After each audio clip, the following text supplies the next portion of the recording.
Okay, let's do it. So, you guys, Victor of the Picture. You guys know how this works. Actually, you don't. Not enough of you viewed it. So if this is your first time watching a Victor of the Picture segment, essentially I am breaking down the 2025 movies and telling you what is the ones that should be at the top of your most anticipated, and I use different tiers and rank them that way. You'll have a visual. We'll edit this all together. So yeah, let's just get straight into it. All right, Nan, this is the last Victor of the Picture, and you can see our boy at the top there. The movie critic got number one. I thought that was the one to be most excited for because, hey, it's Quentin Tarantino. He's a masterful director, and it's going to be his final movie. That all changed. Yeah. So there we go. Also, The Wager, this one here, Leonardo DiCaprio is attached to that one. Martin Scorsese movie, that's clearly not happening as well, because the other movies are coming out for him. Yeah, okay. So that's what we had last time. Demoted from Victor of the Picture. The movie critic is gone. It's scrapped. Never to be seen on Victor of the Picture ever again. Also, The Wager, of course, is going because they'll probably be on another Victor of the Picture in a few years' time. And John Wick Presents Ballerina. She's been demoted from Victor of the Picture. Does not deserve to be it, and that's because I've heard that John Wick is in the movie a lot, and it just doesn't seem like Lionsgate really has a handle on the spin-off. It doesn't sound like a spin-off. It sounds like John Wick 3.5 by the sounds of it, so it gets demoted. I think we have to be excited for it now. I think we need to wait and see for a trailer to really get excited for that one. Everything I've heard from the news, you don't need to look forward to it right now. Nan, what are your thoughts on the demotions here? Valid or not? Yeah, completely. I mean, two of the films aren't even going to fucking happen, so of course that's straight out. Ballerina, I mean, CinemaCon did the most harm to this film. Like, the fact that it's called John Wick Presents instead of just Ballerina, a John Wick story or something like that. You know, the fact that John Wick is before the actual title's name is just bad in itself. Bad marketing, bad everything. And I've heard since CinemaCon, we heard that John Wick's going to be in it. Apparently, he's going to be in it a lot. Just a lot. It's not like just a cameo. So, that's dumb. Yeah. It doesn't make too much sense. All right. We're going to get to the bottom row for us now. This is tier 6. Call it that. All right. So, we have Fast X Part 2. I don't think Fast X Part 2 can really come off the Victor of the Picture at this point. It cannot be demoted just because it is meant to be the last Fast and Furious movie. If I don't hear it's going to be the last Fast and Furious movie anymore, then it's going to be demoted really, really quickly. Minecraft, that dropped a row. Apparently, Jack Black is playing Steve. I still don't know how this movie is going to go. It's not excitement, it's curiosity. And the same should be for you guys. How to Train Your Dragon, the live action version. I have said this before. I think it can be something great if it goes in a Game of Thrones-like style. I don't think that's going to happen. I don't trust live action movies when it's been adapted from animated material. But hey, it does have the potential. I don't think we can deny that. Thunderbolts with an asterisk. Apparently that's a real thing now. It almost compelled me to promote it to the level above just because of the asterisk. But I wasn't going to fall for the marketing gimmick, so it stays exactly where it was last time. Tron Ares, welcome to Victor of the Picture. It gets into row 6. And I've put this in here because the visual style, if they can get Daft Punk in there for the score again, it may not be good. It may not have a great story. Jared Leto will be Jared Leto. He may be method acting. Who knows? But at least it's going to look good and it's going to sound good. I think we can guarantee on that at least. And Pixar's Elio. It's an original Pixar movie. The story is fascinating. Don't know if it's going to be good or not. I can't trust Pixar that much. But hey, it might be something interesting. Original Pixar movies are something to look forward to in my opinion. Naeem, what do you think about this bottom level that we got going on? Yep, pretty stock standard. Surprised that Minecraft dropped, but I don't know enough about Minecraft to comment or argue that it should be higher or lower. So I'll just take your word for it. Fast X, it's just a staple. It's going to stay there. He's doing the hard yards right now. Ripping all the rev heads right there. Thunderbolts with a star.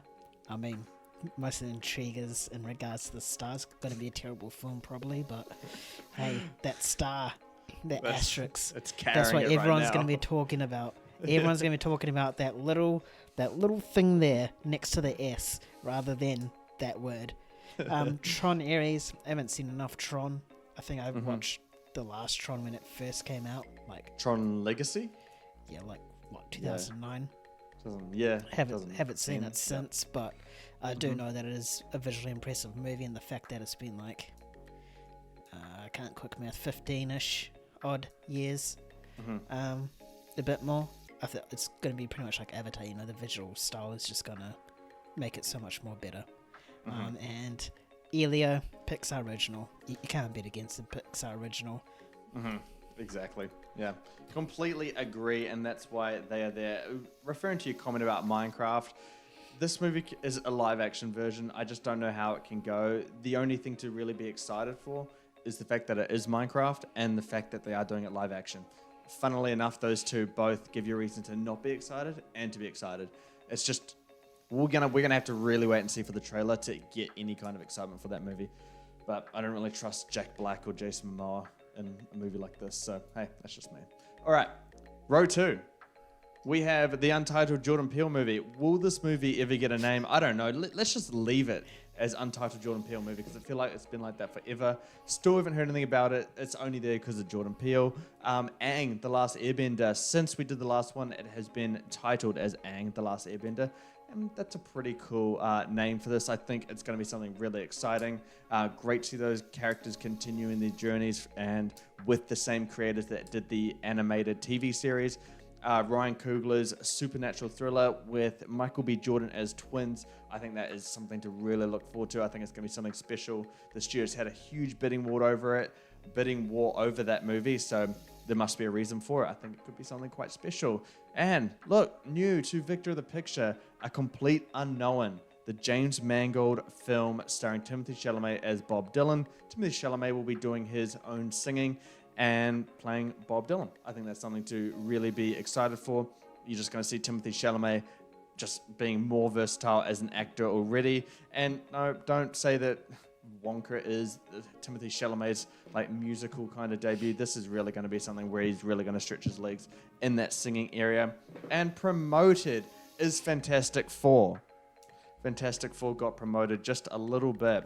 And honestly, I don't know why. And the fifth row needed an extra one. And that's why I was laughing when you put up the fifth row. I was laughing because I was like, what? Why is Fantastic Four there? Fantastic Four goes up. I mean, Fantastic Four, it's going to be hard to knock it off this entirely. But at this stage, it hasn't done anything to earn a demotion by any kind. And it is Fantastic Four at the end of the day. I think we get it has to be something you have to be excited for, at least from a curiosity standpoint. From what we heard at CinemaCon about this movie, it's pretty okay. Pretty okay. And I say that very cautiously. All right, Nayan, fifth row. What are your thoughts on this one? Yeah, it's good fifth row. Absolutely excited for Aang, The Last Airbender. A couple of casting announcements have come out. The original voice actor for Zuko is coming back as well, which is fucking hype. Jordan Peele and Ryan Coogler's next movie, they're going to be mainstays in that fifth row, if not higher, as we get more information and a trailer for it. And the Bob Dylan biopic, I was surprised that it wasn't in the honorable mentions to start up. When you first did it, I thought it was one to keep an eye on, so that was going to make it in. I'm not going to touch Fantastic Four. It's just because we knocked off a few movies from Victor of the Picture. You literally swapped Fantastic Four for Minecraft. Yes, and I think that is fair at this point in time. Minecraft, when I found out that Jack Black is playing Steve, who is like that main block guy or whatever, it kind of turned me off a little bit on it. All right. Oh my goodness, I skipped a few rows there. Spoiler alert for Nan. All right, and we got to our row 4 now. So this is 4 in here. We have The Smashing Machine. This is Dwayne Johnson's debut into real acting. So that's a lot of that's something to be excited for already. He's not going to be playing just an extended version of himself. He's going to be playing Mark Kerr, UFC guy, for an A24 movie directed by Benny Safdie. I think, Benny Safdie's a great director, and just this kind of performance from Dwayne Johnson, we have been asking for this, not just me and Nan, but it feels like almost the entire world for, The Rock to get into some really serious and challenging acting. I think this is going to be the one. Then we got the Paul Thomas Anderson event movie. This one's going to be in IMAX, and it's Paul Thomas Anderson with Leonardo DiCaprio. I don't really need to say much more than that for it to be on this Victor of the Picture, and more specifically into row 4. I think it's completely deserving of that. In row 4 as well, we have Jurassic World. This one is one that I'm slowly building excitement for, and yes, I'm prepared to be completely disappointed. I sure am. But hey, Scarlett Johansson is attached staff for this one. You also have Gareth Edwards, who knows how to make anything look ginormous, and that's what dinosaurs are. So there's plenty of reason to be excited for that. I just don't know if it can make the 2025 release date, but something I heard such great things about from CinemaCon, Michael. This movie is going to be apparently very long. It's going to have 30 Michael Jackson movies in it, and Michael Jackson's nephew plays Michael Jackson in this movie, and apparently he's indistinguishable in terms of the appearance. I think there is so much to look forward to, and who knows, when a trailer comes out, it could be skyrocketing to the top of Victor of the Picture, because everything I hear about this is exactly what I want from a Michael Jackson film. All right, and we're going to the final 6 now, and who's that on the left, man? Newcomer, untitled Damien Chazelle movie. This one got announced at Paramount as well, and it's Damien Chazelle. I think it completely deserves to be here. I mean, sure, Babylon might not have been as great as what he's done before, but what has he done before that? I don't know. First Man, Whiplash, La La Land. I mean, you got 3 greats right there. I mean, Whiplash and La La Land themselves are, always being contested for some top 50 movies of all time. I think, if Damien Chazelle can really tap into what made those movies work into something like that, there's no doubt that this movie can be brilliant and amazing and a huge Oscar contender. You have to look forward to anything Damien Chazelle is doing, and we'll get more details in the future, and they'll determine if it goes higher or lower in this Victor of the Picture. All right, Mission Impossible 8. This is supposedly the final one. Tom Cruise is going to be doing things that no 60-plus-year-old man has ever done, ever. I'm excited for it, and I just hope we get a good payoff for the Ethan Hunt character. We'll just have to see how things pan out with that movie. Zootopia 2, this drops a row, demoted a little bit, and come on, can we get some news for this already? I'm sick of hearing about Moana 2. I want to hear more about Zootopia 2. This is Disney Animation's next staple movie. It is not Moana 2, although I do hope that movie is good, but until we get more information, it's just going to keep getting demoted while these other movies are stuff that you should be looking forward to a little bit more. Nayan, what are your thoughts on these rows here? Yeah. Yep, they're all good. In my opinion, that 1, 2, 3rd row is really, really good. I'm surprised Michael's not higher at this stage, but I think we're just waiting for that trailer to come out for it to skyrocket. Damien Chazelle, I mean, you touched upon it before. I mean, he's had 1 dud out of 4. Any film that he's attached to, just you should automatically be anticipating. And the fact that Tom Cruise it's his final, or supposedly final for now, Mission Impossible film. I think everyone's just wanting to see what thing he's going to jump off without any strings attached to him. And Zootopia, I'm sad to see it drop, but I understand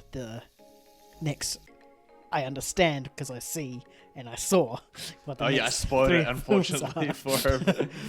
But it makes sense. Yeah, it makes sense. Is there anything that you massively disagree with on this thing so far? Should people be looking forward to something way more or way less than what I've put it down here? They should be looking forward to...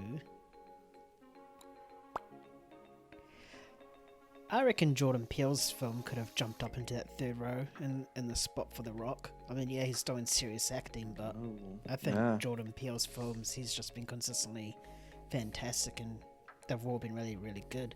Whereas with Rock, we don't even know if he's a good actor unless he's playing The Rock. That's the only role that he seems to absolutely nail out of the park, and that's just like a goof thing that's shot him into stardom in the WWE. Well, I mean, once we find out more information about Jordan Peele, all we know is this Jordan Peele's directing. Like, that's all we know. Once we get anything else, I can promote it. But he can't go higher than that. It is not enough. He's on a Damien Chazelle, not yet. But, I mean, he's damn near close. But we'll have to see. We'll have to see. I'm just the only thing with the Rock movie. It's directed by Benny Safdie as well. He's really great at what he does too. So I think it adds a little bit more. But I was debating between, not between, but like the Smashing Machine being at row 4. He keeps his spot for now, Nan. You have to keep your eyes peeled for the next one. All right, row 2. The final 3 are going to be revealed now. So, row 2, we have Avatar 3 and Superman Legacy. Avatar 2 gets promoted to the second one, swapping with Zootopia 2. I mean, Avatar 2, you just can't deny why it's here. It's going to be at the top of its game on a VFX level, and James Cameron has finally, I guess, figured out these characters and the story he wants to go in. I don't think he expected the first Avatar to do as well as it did. Therefore, he didn't envision it to be, a 5-story or a 5-movie, I guess, saga. So now that we've gotten the first one out of the way, the new characters are established, I think he can really get into the depths of the world that he's created here and the characters that have been established so far. I think there's some potential for the story in that one. Superman Legacy, man, nothing about this movie is making me be like, maybe this won't be good. Everything I'm seeing, I'm just loving it. And I'm starting to get really, really excited for it. It's still DC. It's still under Warner Brothers. You have to have some hesitancy. I don't know if it can ever be Victor of the picture. Maybe when that first trailer comes out, we can actually see it's going to be something at least visually good. But yeah, I think you have to be excited for this one. That's why those two are in the second row there. And your Victor of the picture. This is the movie that you should be most excited for next year. And that's Mickey 17 by Bong Joon-ho. Bong Joon-ho directed Parasite, won Best Picture, and is one of the greatest films of all time. I don't think we can deny that. But Mickey 17 stars Robert Pattinson, and you got him working with Bong Joon-ho. And there's so many Robert Pattinsons in this movie that get killed. So if you're not looking forward to that, at least that should be fun enough. But footage debuted at CinemaCon. We've heard really, really great things about it. We saw... it tested well, all that kind of stuff. Everything we're hearing about this movie is just really, really positive, and you just got to trust Bong Joon-ho. I think that is the movie to be most excited for at this point in time. God damn it, I wish it came out this year because it would have already released by now. But it got delayed very recently as well, sadly. But Nayan, that is your Victor of the picture for this one. What do you think about the whole thing right now? The top 3 set in stone. I don't see any film going to that second or top tier. I think the 3 films at the top will interchange with themselves, but I don't see them going any lower, and I don't see any film knocking it out. Avatar is just a juggernaut at this point. It's always going to be hotly anticipated. The fact Superman is the first film in the new DC era, directed by James Gunn. All eyes will be on that just to see how this new universe is going to go in. Mickey 17, I mean, the fact that it's called Mickey 17 and and what it's adapted on is called whatever 7. The fact that the reason why it's called Mickey 17 is because Bong Joon-ho wanted to kill Robert Pattinson an extra 10 more times. That should get you hyped up enough. But exactly. Only that, but he's a fantastic director paired with just as a fantastic actor as well, so that's well deserving at that top spot. But I think those 3 are locked and they will never move. Interesting you say that. Interchange. Oh, I don't know. I mean, I could see Superman Legacy being demoted at some points just because, hey, Mission Impossible trailer might come out and stun everybody else. Those trailers for those movies historically have been really good. Zootopia, we could hear some great things about. And then there's always the sneaky ones, those little Oscar contenders that kind of come out, at the end of the year beforehand, and they're like, oh, hey, this movie's coming out. And it's like, oh my goodness, out of nowhere. And, we saw it last year, Yorgos Lanthimos' Poor Things, all that kind of stuff. So there could always be some surprise contenders that could shoot right up to the top. But at least for now, these blockbusters are locked and loaded. It's a stacked year. But I will say that it's hard to see Superman Legacy getting out of the top 3 rows. That one's a tough one to do. But I would say everything's interchangeable at this point in time. It's a very fluid list. We'll call it that. because we get so much new information and materials, all that kind of stuff. All right.